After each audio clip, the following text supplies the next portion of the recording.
where they are. Casa phone in black or you. No, I didn't. I'm sorry, ma'am. I'm out. You buy one uncle. And now, the benefit of a church is not the income. It's not the income, but the soul. The benefit of the church, the benefit of a church is not the income, but the souls. Mama share on Facebook and YouTube. Nyankopon Shilamu. Amen. And never tire what assemblies there. A solid emphasis war. A solid emphasis war. Yes. And ya solid sika a ban emphasis war. But a crown any a solid emphasis war. Also for Jango Assembly now. They don't say car want to be and one. They see the benefit of the church. The benefit of the church is not the income, but the souls. A solemn fast war, and ya solemn fast war, any Sikane Banu. A solemn fast war, and a crana, Elko Christian channel. A crana, Elko use Christian channel. A crana, Elko on Buffon channel.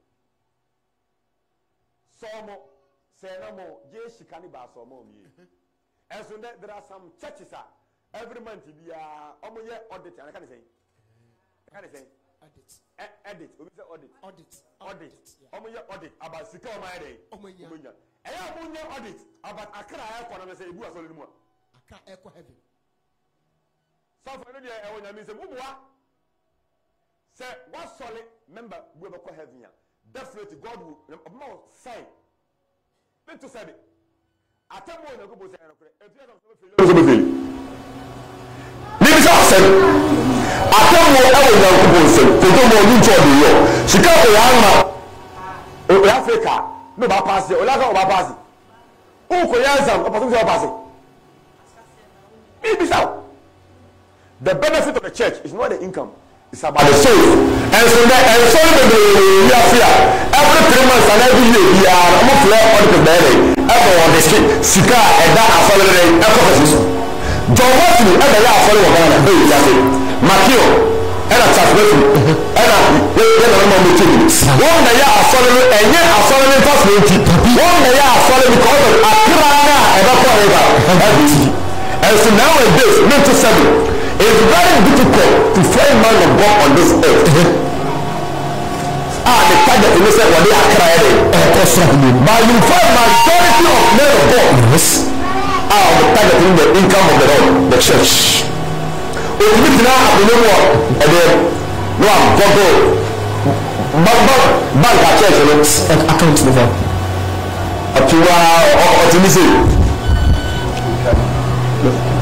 We have $10 billion in the account.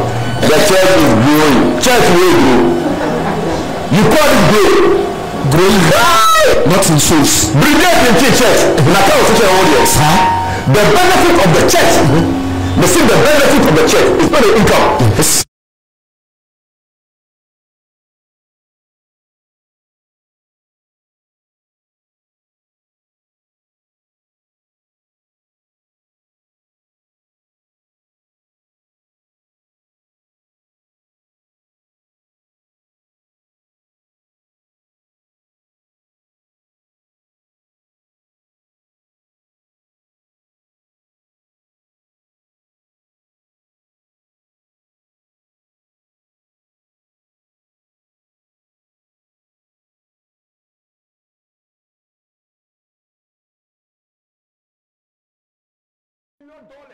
At the bank, men can't say your money to save. Yes. It's very good to save, but it's very, very important to have souls for God.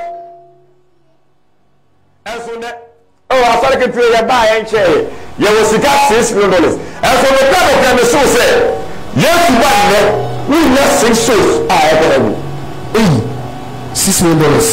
And so we have 6 souls. The benefit of our life for one day. Our life for one day.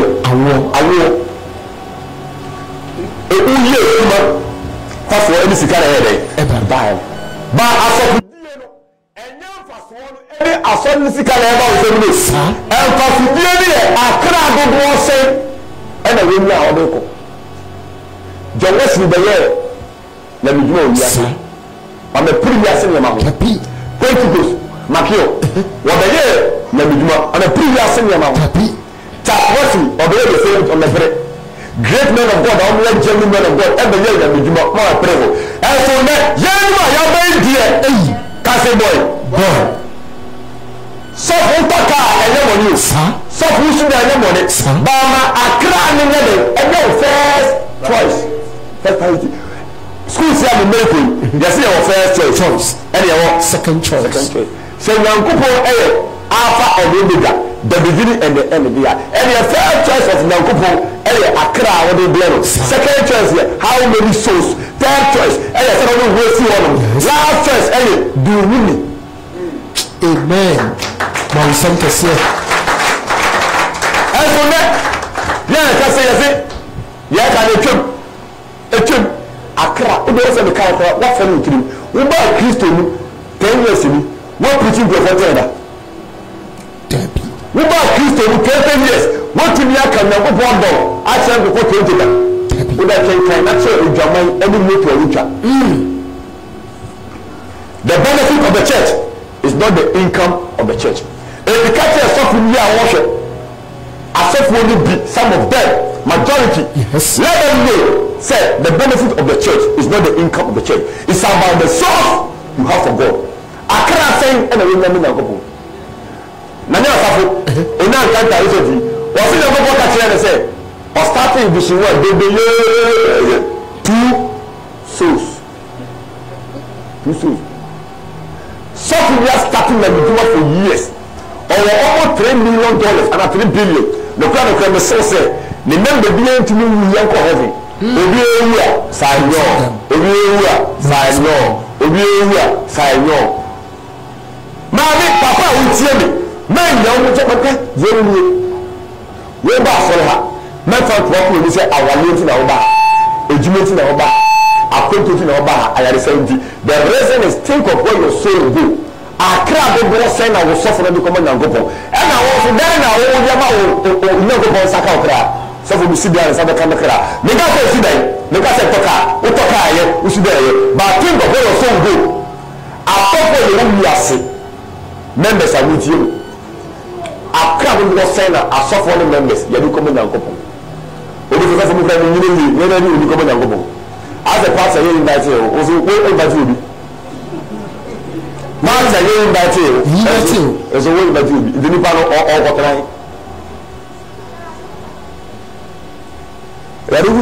Amen. Amen. They say, and now somebody, the benefit of a church is not the income, but what? The souls. When the boy is in the boy, I said, Obi to more in your mother. Faswa. Beauty. Faswa. Obi the later in the meeting Faswa. That they need just Obi in Faswa. By the Jumano, check the only everybody. What the Bible can be? Or say, Monfa Monsanya Day. And you, Juma. Yamujuma and Sunday. Maybe, sir. Or then, sir. And Yamujuma and your Osalumo. Nyamijuma nya sofu bia nsa no adwuma. The reason is nyamijuma ya nsua. Ensa adwuma de yere. Nsua. Asofu dwuma enye.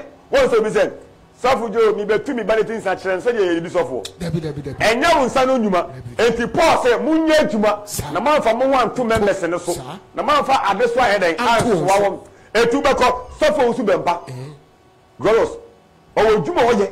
Papa no come say, Duncan Williams Otabe, Sankranchi, Ajasare, sa top men no go nyano. Majority of them no omo ejuma omo yede, omo ye. Asafu juma nyo sanu jumo. Wa na ka kire o. Eye sanu juma na nka entimi mfiri wo so. Enko bi so. O ba se eye sanu juma ye entimi nyi se carpenter ni ma jefru nsem, ontimi mo dabwe mo biom. Eye sanu juma de esua, banyami juma ne de ye esua. Amen. Amen. Amen.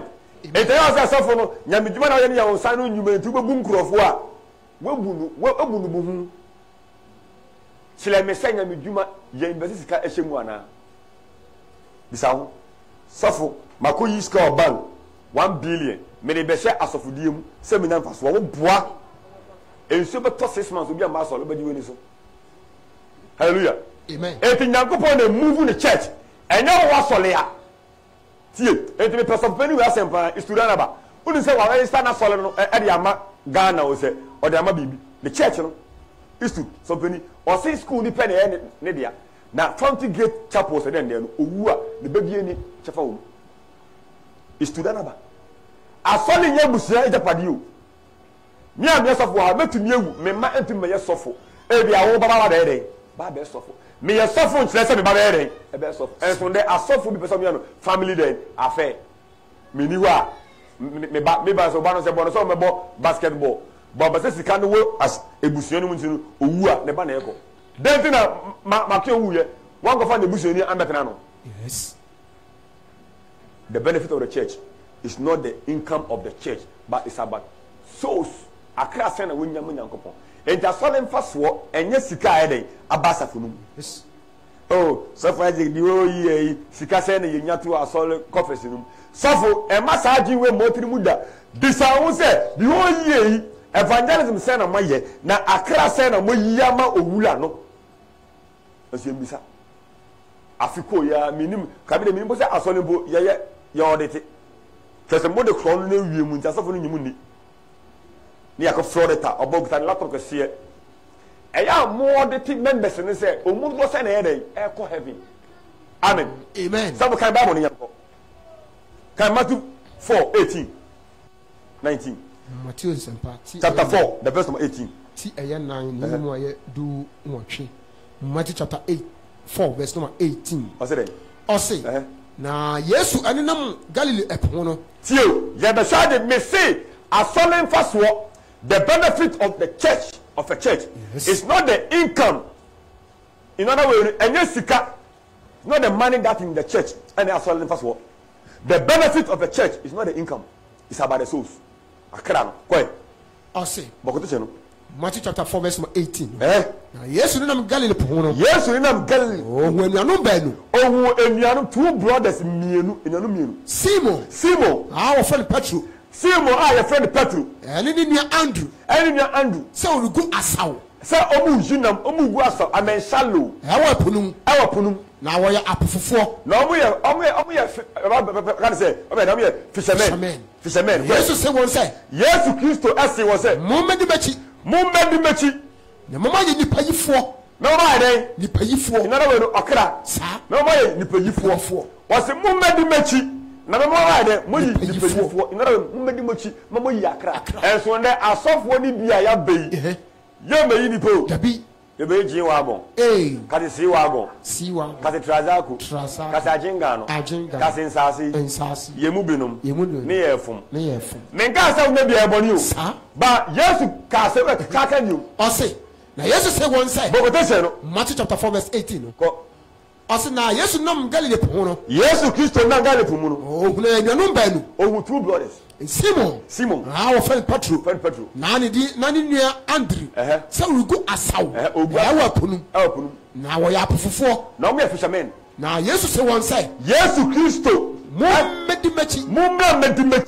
Na memo ye nipa yifo. Mama ere. Nipa yifo. Ye nipa yifo. Na we mo medimachi. Mama mo yi souls. Esunde bisa say asofo ayabei.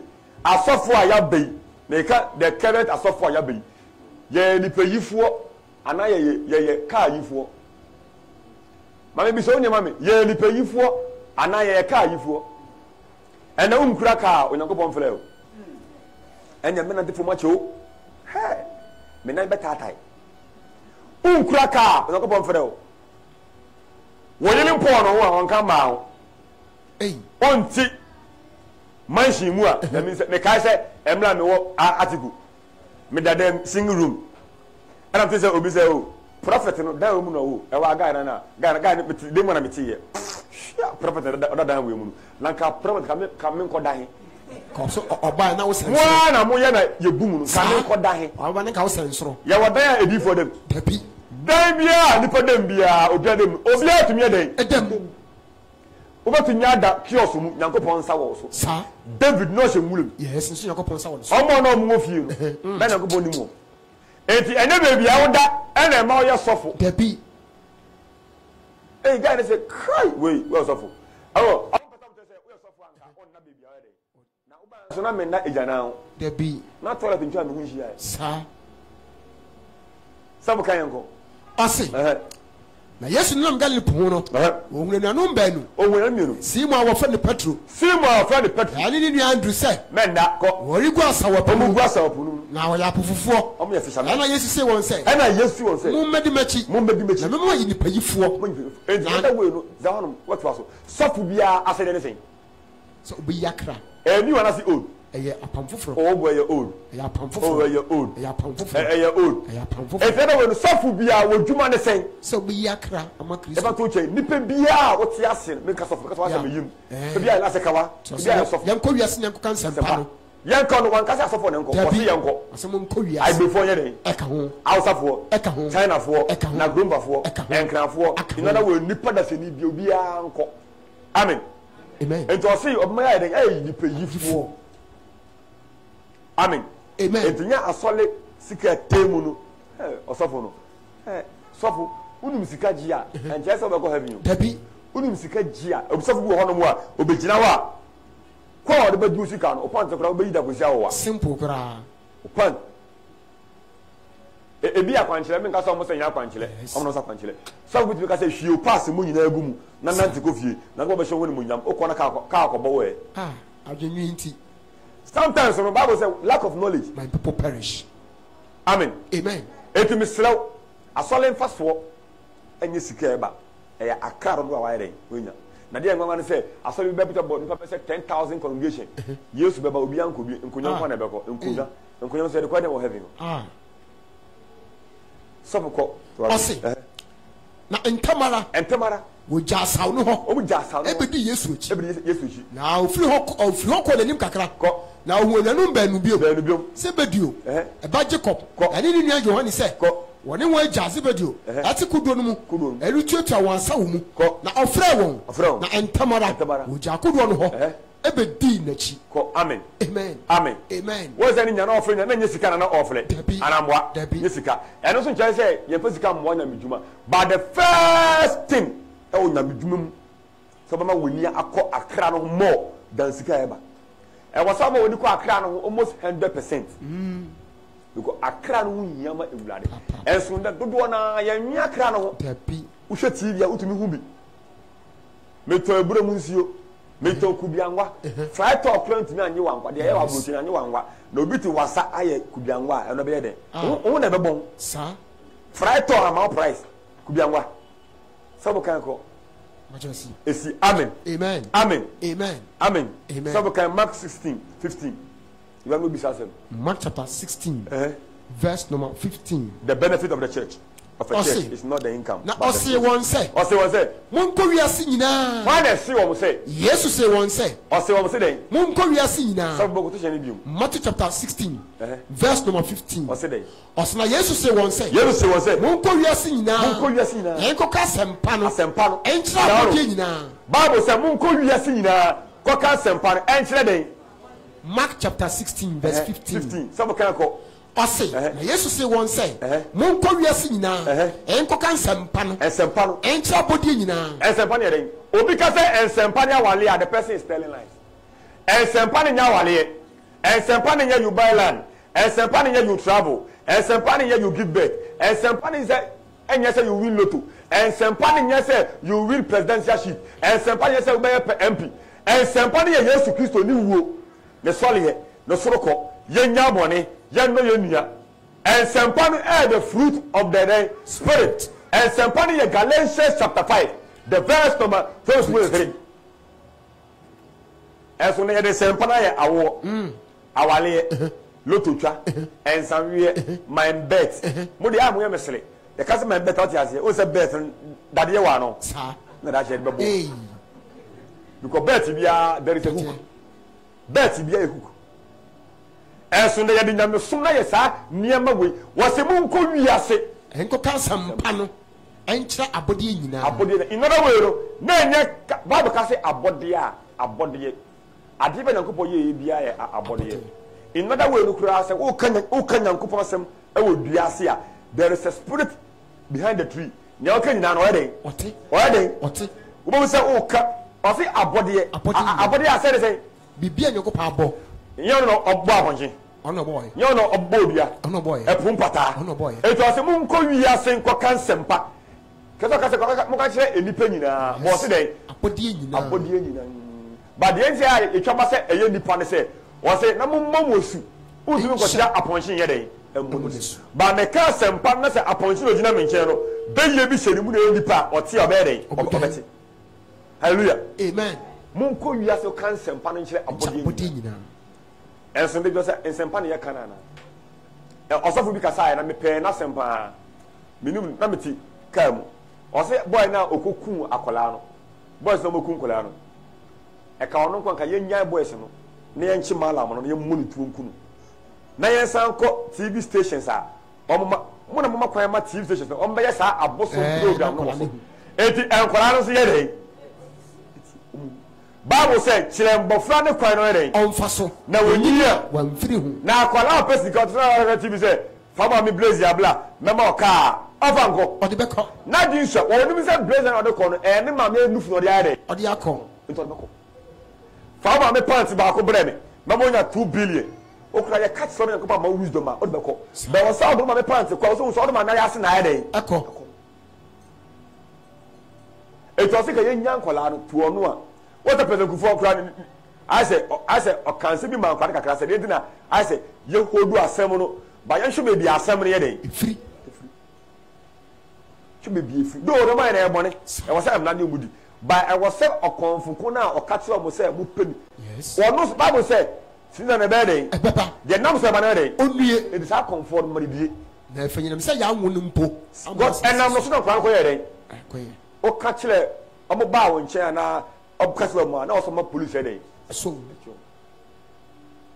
ura ko si ye jela mo comfort no be call life in prison na nkola de o mo bulu bi betumi ayede because enyo ma twia do o ma ayede o ma ye eye bone o ma ye bone me ka say e bone mbo e bone but malam ni de se comfort de on de etwem bone on we free bone akọ apreto because u great TV a so for me say o hu de tie wo say ye ma akonfo betre TV so bra e na won say wiase ayede etu sat TV so a asofo be ba chama ba disikaduru bra menche TV suffer free radio station ko ya no konfo abetena so o so mutia konfo ko Mr. Toko radio so bi mu a me ko amentena konya no so efe me ejina ho mo fa mic ni memo a because o mo tena se me jina ho no wonder say Luther apewa evangelist da ojina remu o ko station bia on transit ojina because akonya no ma se so u free wa na akasha ni aba free wa amen asole mfaso enye sika e WhatsApp no dia make you dey very wiase assembly because the reason is we won't trade that na sof mame e bia na me yila afra ho machine sofu jo yes asole no football say na se me ka say o yesika ni football kura ana asole no o ye ne sen mame me yegu wonum obebisa o say na o ye ne sen ase afiaso na Mr. Kodua wanfa hamper anaka say hamper ambefie obefia adokobeka Mr. Kodua afi den yemamo afi uye den na meyo na sana o ka kire me omo usika de bia didi entafi hamper ba oba beka say denti na amba wo de bia amba de bia insuto dabi mo wife ka say so fujo asolo no se na ya se sika ma asafo maame ma nya asafo no se sika mremu enti ndomi na oton no yele ho na ya den ton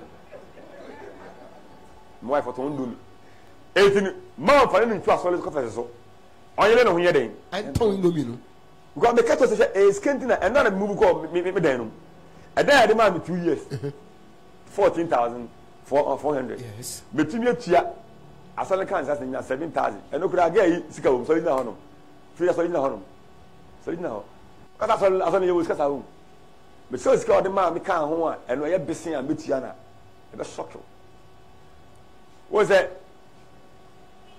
o my 1,000 so educator camera o so we ko so aka me tira wo sika o kwaji wo ga we nchen ye the sign e ba Ghana citizen and say it means 75 no 74 on the eye because asɔre a meyɛ onyankopɔn din mu no ɛnyɛ sika nti na meyɛ den nka woba nka mɛbubu snap si ya tot wokɔ fie a hwɛ awia no na bɔ ebusua din ɔko anya ebusua yes mo a mo solitia Mr. Kodua sɛ mede hwe fam a monya kɔwensafoɔ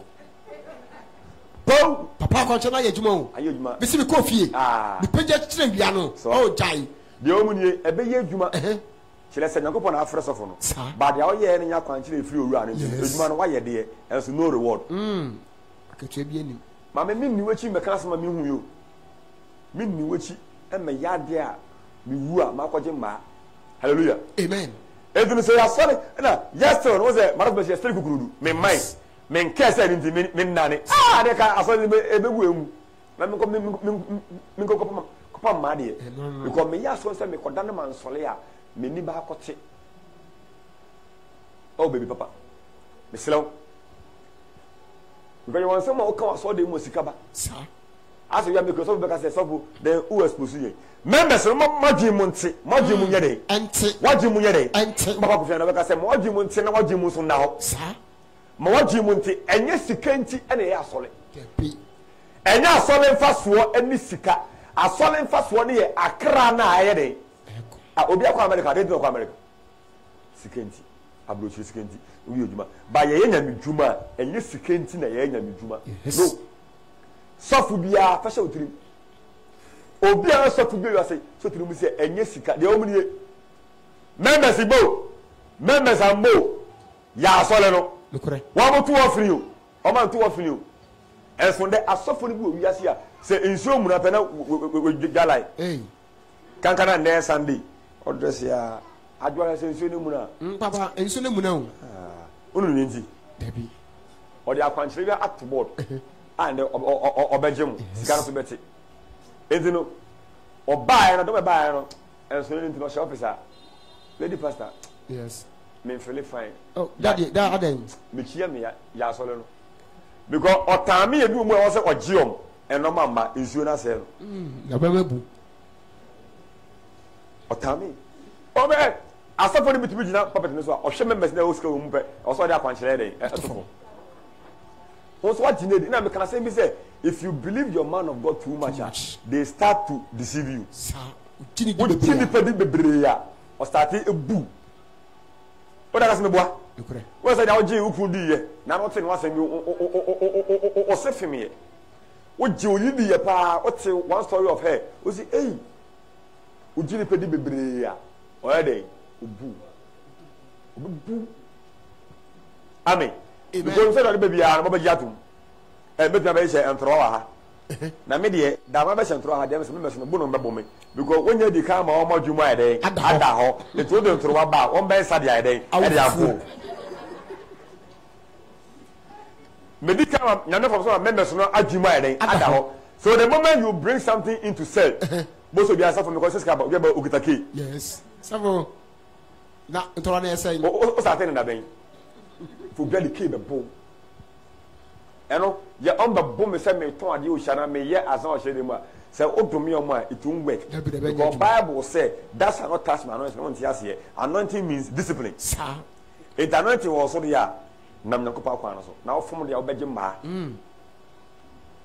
ɛso yɛka nsɛm si a ɛnti boys na ɛyɛ asɔre hyɛ no obi a sika nti na ɔyɛ den ɔyɛ asɔre no sika nti ɛso menya asɔre sɛ sika nti sɛ 1 year na mena maba no a mede mnyama kɔ mu no sɔfo menyi nti mo sɛ a mo da kiosk mu no mekyɛ kiosk mu fo me ha kiosk no kiosk no kyemmɛ hɔ me ma ne da hɔ na meda kyemba no kiosk mu sɛ me bia mu a no mede mu ne ɛhye a ɛdan koraa hye kiosk hyɛ sɛ yɛ normal enti me sɛ me wu sɛ abrabɔ no a yɛbɔ no ɛnyɛ sika nti wɔnya asɔfo nko a ɛnyɛ sika nti na yɛbɔ abrabɔ no yɛbɔ abrabɔ sɛ yɛkra bɛkɔ owura ne dɛ nkyɛn yɛkra yɛso bɛkɔ no nkyɛn enti no ɛyɛ akra yie enti ɛna asɔfo dwuma yɛ dɛn ɛwɔ hɔ amen ɛyɛ sika die no sɛ wɔka yɛn nkɔ ɔse Jesus Mark chapter 16 verse 15 Jesus sɛ wɔn sɛ monkɔ wiase nyinaa yɛnkɔka asɛmpa no ɛnkyerɛ abɔdeɛ nyinaa dɔgyedie na wɔbɔ ne su no wɔbɛgye no nkwa nea ɔbɛgye di a wɔbɔ ne su no ne ho bɛyɛ mfasodeɛ Emma will bad there. Hallelujah. Amen. Hallelujah. Amen. Ya meka nyina no menka se physical mwonya medwumo. Ana asafo man yiska waso there. But for kapara so naje. But Emma eno so nya ode o target. Yes. So because of the money, that's why you are in the church. Man your target to say bonni a wo je ntina me den. Because nyankopon asem kan o say eyankanimu. Yes. 2 Timothy chapter 3 verse number 16. Ose. Tio asole ye to be a man of God, prophet, evangelist, teacher. And yes, say sika tie quotation we. 2 Timothy 3:16. Was it? Was na atwerɛ nyina fo Nyankopɔn home mu. Atwerɛ nyina fi owura ne home mu. Na yɛma nkyerɛkyerɛ. Say ya kyerɛkyerɛ no korɛnsɛm no. Atanye. Why ade enye ne ye ka woni nyi atan. Atene. We are to so say we sika fa hyase. Fa hyase. Sika je ni ho. I don't just say many sika, but the we nya Nyankopɔn anyway. Because sansɛm we no wo ka wo kra no. Wo kama den. Wo kama den. Wo kra no. Enu bansa ye sika abonya medjuma. Enu bansa ya je offering, ya je tithe. Enu bansa ya bonya medjuma. Ba o de won kan say we enti ma say won nya aboni, on free say, o start ya. Be bo afole me na me hu mobo. Afole body hu mobo. Judge nu ma na Bible crowd wo be re e betum. So bu kan mark na bi mnyanko. Ose na de ogidie no. Ne ogidie no. Na obo nesu no. Obo nesu no. Obeji ne nkwa. De omu ni we say Yesu ko nyina wanka sikasem ho. Anamboa. Menka say fasika mboa nya medjumo. Mo amushe Facebook, mo amote ya. Ye sika mboa nya medjuma. Ba yama akra ne nyede. Yama akra ne nyede. Yama akra ne nyede. Yama sauce no enye first thing. Mani ma utri first thing. Ma wakra no nyaw. Che sika na sofo no woje no. Ma wakra no nyaw che member sika na mo so moje no. Beselaw. Ko ose na de onyini no. Ne onyini no. Obepu ni fo. Ebu ni fo. Amen. Amen. Just dia wo gidi no ne ho banya mfasode e ma wo so ahimie. Sa. Ne wo gidi na bo ne sunu no ja bone no ne kra ba mfaso ma wo soro den ahimie. Sa. Se asofo djuma ana asoleko eye sika ene no kra meto se mo se ohiani bi anko heaven. Sa. Because ohiani yaka 2 million ere oni. Eskafo no kwa na be den e be ko. Ba person not na no pay say nyame djuma no. And now to be a member of the church, we are a yesiko. Wabra born man so Christian. Now we cry one man fast whatever or so him. Amen. Amen. Amen. One same Christo. So for yes, Uncle Mark chapter 8, 35, 36. So you Mark chapter 8, 35 to 38. I say. Mark chapter 8 verse 35. Ekon. I say. Asna obiara opese. Oje ne kan kwa no. Obiara opese dey. Oje ne kan kwa no. Dey person oje say Bible ne kan nyina no wan ka sika o. Dey aka nyina no ya kan Matthew 4. Matthew 4 verse 18 to 19. Ya kan Mark 16, 15. Ya kan Mark 8, 38, 35, 36. I say dey. Ose dey obiara opese oje ne kan kwa no. Obi efi asofo so besi o hyete so. Obi bia pese oje de kra nkwa no ebefiri ne nsa na de ne kra befiri ne nsa ne ne kra be den ebefiri ne nsa mu no uti so ka se obi bia na pese onye sika no o se obi bia pese oje ne kra enti wo kra ne ade a esom bo wan nim let me tell you nyankupo onim usika o debi onim usika debi abraba obo no ere onim in court no o kra no ere ohwe onim usika enti brigade was say come despite mama sika owo na no sika owo nothing before God check it me say nothing on check it but omokra na oyere ohwe dey omokra na yan so for so ye hwe dey sika yo mati ko so fu wase se oni panya wiase nyina se ni panya wiase nyina na ohwe ne kra ya no bo we say wankasa ubashiri sika debi anamboa debi wankasa ubashiri ka debi inoro wankasa ubashiri flesh yes flesh see ukasa yakase flesh no maka flesh no ma wale flesh no ma building flesh no ma sika flesh no ma ade a enye nyankopon na yeye sa daga otmasie nkure tie onza udo wiase a na echani doni wiase na waka na ye Ghana name Ghana no debi eniama na ere e wo wiase obi do wiase a na ejani do ni nu na de o wiase nyina ye eniwa kono so kan ko ose verse 36 na se onipa nya wiase nyina onipa onya wiase nyina na ohwe ne kra sofo a utie me ma waji physical ne suo menka se menyi ofne menka se mo afole menka se nye tight ye de boy na biduma bama akra no hunya de ehiam akra no hunya de ehiam akra no hunya de ehiam sofo ko ose se nipa nya wiase nyina enipa nya wiase nyina na ohwe ne kra ena ya mpa so ebie nya wiase nyina anamboa sa ebie nya wiase nyina osafo de no ka no maame me no na ya ho kire yen obi nya wiase nyina sa ba ye mompa sa nipa no on hwere den ne kra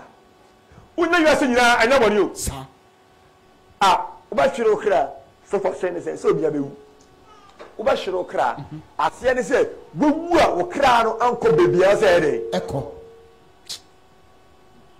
tie uba hwere okra if you die wa hwere okra yes anamboa oso nya wiase nyina na say wo hwere okra fa so ben ana onye ni be den ebe onye ni be hwere ne kra sikani be den osofo members obi a hwere ne kra but the obìnrin say word wa hwere wo kra then fast one we na ase ne say wu ye no wo kra anko bebia wo say den eko wo kra antumi ewura paradise eko wura ujafo chembe ho no eye bla bonsam so kan ko ase if aso ben fast the obìnrin the reason aka for say wu ye no wo kra anko heaven and anko paradise yes but wu ye no eko bonsam ho it has say fast one ben saboko ase mfaso ban ena obenya anase e dia no nipa de bema e dia sesa ne kra e kire say your soul is very very precious wo kra wo nya che wiasir bibia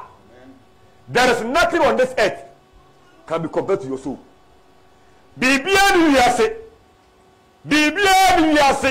ai betu wiase sa wo kra ai betu ni wo kra ayepe no eti unia minia wote harum wo kra sombo yi wo free wiase ne yema ho na dwi baby a wo kra dey eko mete menim ma papa asofo no kasa papa asofo no mpenifo yema akra no huye sika nje yeji no kre but the right thing must be done sir the right thing must be what done obi say first thing first sir first thing is say ya try no kra semro na wo koda no wan sole a wo ko pie obura imna fo no nche but then ya try wiase ne yema de a and you would ya and you over in China already. Okay.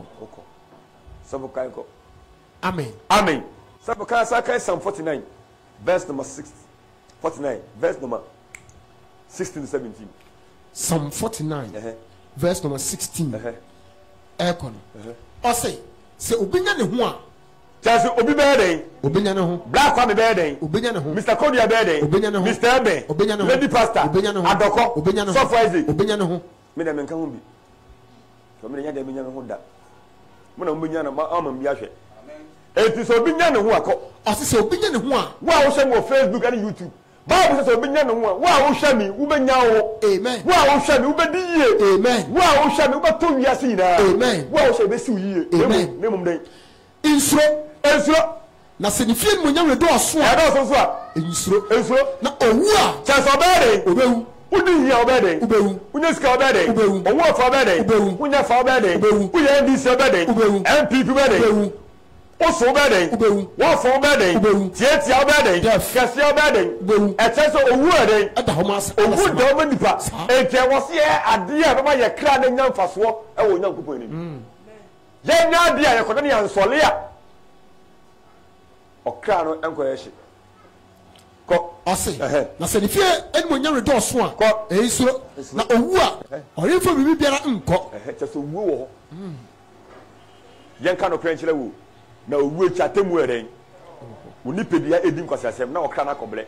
Etimita ka asem bi say the body is falling, the soul is going to suffer. Yes.